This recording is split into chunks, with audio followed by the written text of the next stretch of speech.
Nandito tayo ngayon sa may West Virginia Travel Plaza. Order lang ako ng chicken and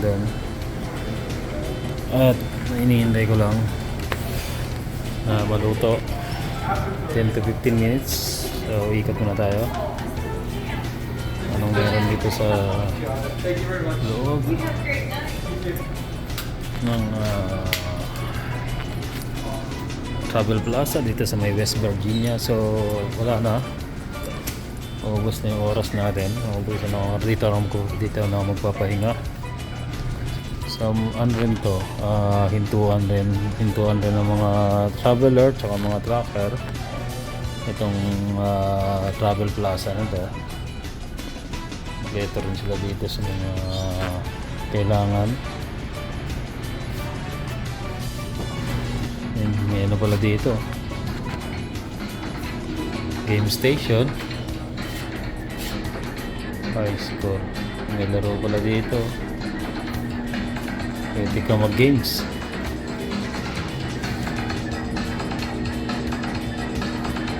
Win LCD TV, pwede ka manalo naman. Mayroong iPad, Win Candle Fire. Ano kaya nanalo dyan? Tapos kung mag-drive, hindi ka pa sawa mag-drive eh.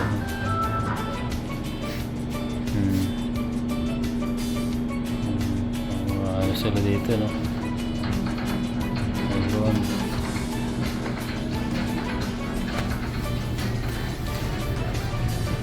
Dami rin ano dito, daming alak, iba-ibang klase beer, and ibang klase ng beer.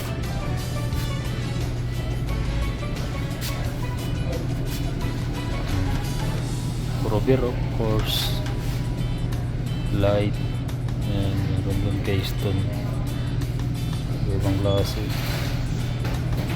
iced tea and corn, cheddar.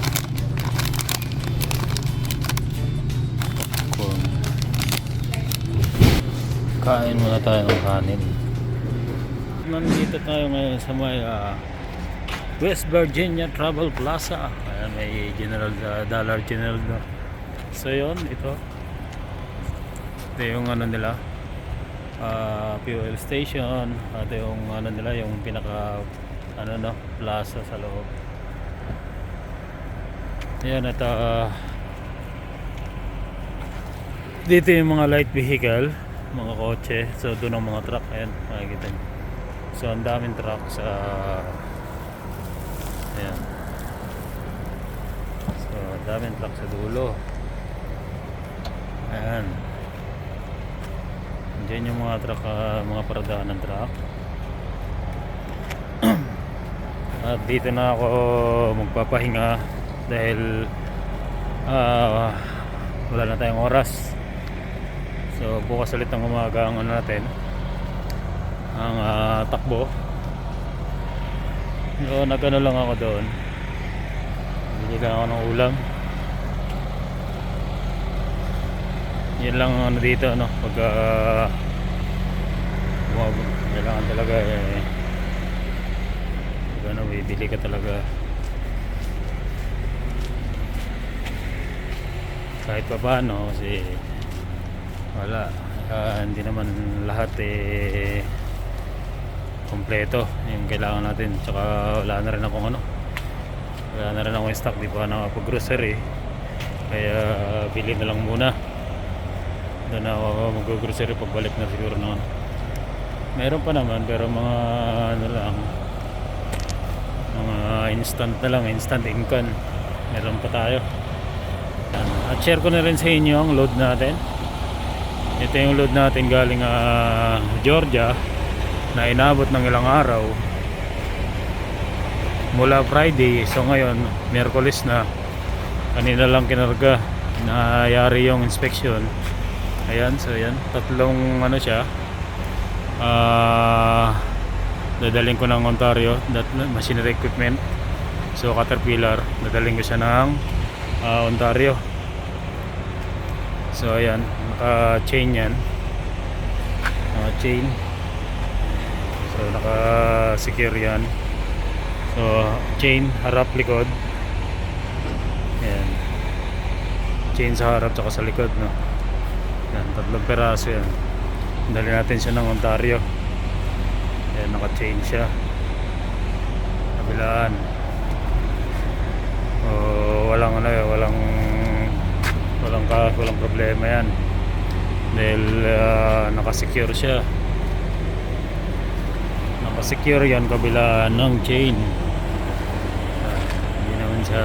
Hindi siya gumalaw, hindi na mapagalaw yan at matibay na yung ano niya, matibay na yung pagkaka-secure. Kailangan lang naman nakalaban yung chain para hindi siya gumalaw. So okay na yung securement natin.